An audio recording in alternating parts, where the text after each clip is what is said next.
자, 그러면 이번에는 신문에서 저희가 지켜봐야 할, 주목해봐야 할 경제 뉴스들 함께 알아보려고 하는데요. 자, 진현 아나운서 어떤 내용 준비하셨나요? 네, 오늘 신문에서 발췌한 기사를 전해드리는 뉴스 브리핑 시간입니다. 먼저 첫 번째 소식부터 살펴보도록 하겠습니다. 미국과 우크라이나 간 광물 협정이 사실상 타결됐습니다.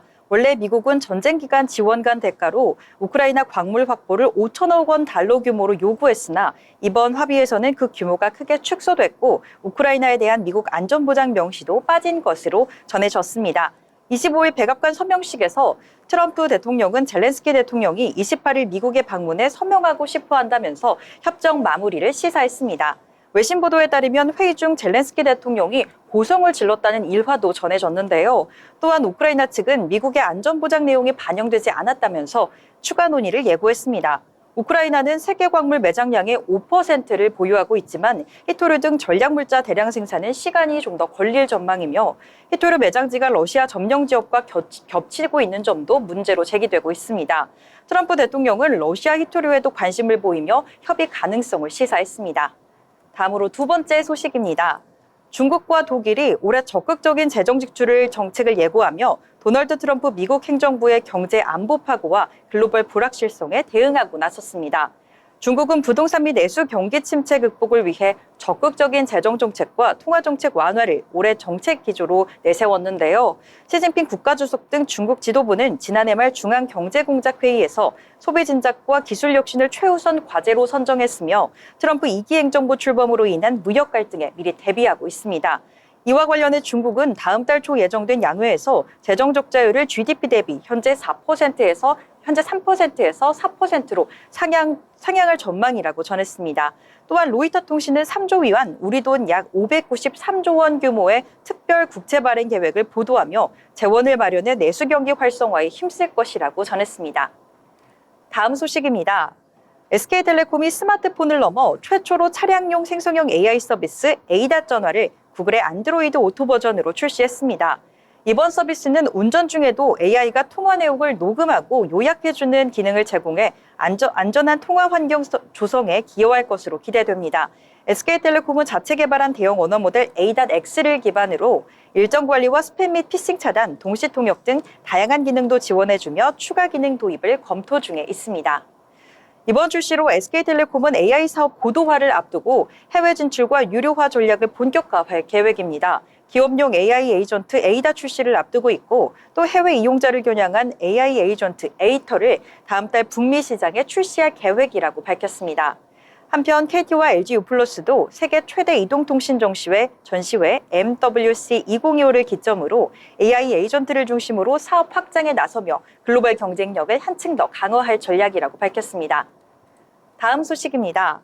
현대로템이 모로코 철도청과 역대 최대 규모인 2조 2027억 원 상당의 2층 전동차 공급 계약을 체결하며 해외 수주에 성공했습니다.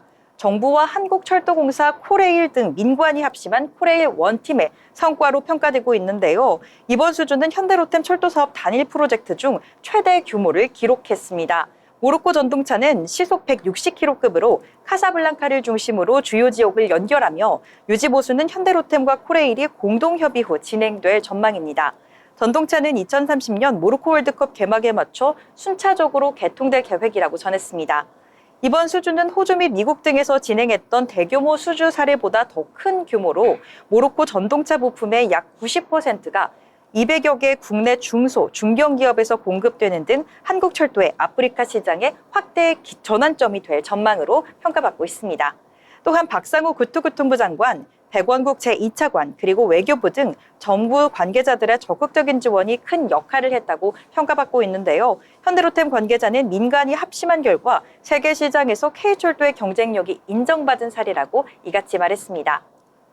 마지막 소식입니다. 도널드 트럼프 미국 대통령이 기존 투자이민 제도 EB-5를 폐지하고 500만 달러를 지불하면 영주권과 동일한 혜택을 제공하는 골드카드 제도를 도입하겠다고 밝혔습니다. 이는 기존 투자이민 프로그램보다 5배 이상 높은 금액으로 정부에 직접 돈을 내는 방식입니다. 트럼프 대통령은 골드카드는 영주권보다 지위가 높으며 기업과 부유층이 미국에서 장기 체류를 할 기회를 얻게 되는 것이라고 말했는데요. 또한 기존 EB5 제도는 거짓과 사기가 만연하다며 철저한 심사를 거친 골드카드가 미국 경제에 더욱더 기여할 것이라고 전했습니다. 현행 EB5 비자는 90만 달러 이상 투자 시 영주권을 부여하지만 새 정책에서는 투자 조건 없이 정부에 500만 달러를 직접적으로 지불하면 시민권 취득을 할 수 있는 길이 열린다고 합니다. 이에 대해 해외 부유층들을 대상으로 영주권 장사를 하는 것이 아니냐는 비판도 받기도 했습니다. 한편 골드카드 신청자의 신원 검증 절차는 더욱더 까다로울 전망인데요. 트럼프 행정부는 약 2주 뒤부터 본격적인 시행에 나설 것이라고 전했습니다. 이상 뉴스 브리핑이었습니다. 네, 여러 가지 뉴스들 잘 정리를 해주셨습니다. 저는 특히 SK텔레콤의 이 A답 전화 굉장히 사용을 해보고 싶은데요. 들어보니까 개인 비서를 둔 것처럼 내가 통화 중에 나의 일정 같은 것들을 이야기하면 그것들을 저장했다가 일정이 있다고 알려주고 또 심지어 외국어로 통역도 해준다고 합니다. 점점점 발전하는 AI 우리 일상 속에도 침투되고 있으니까요. 이러한 부분도 참고하시면 좋을 것 같습니다.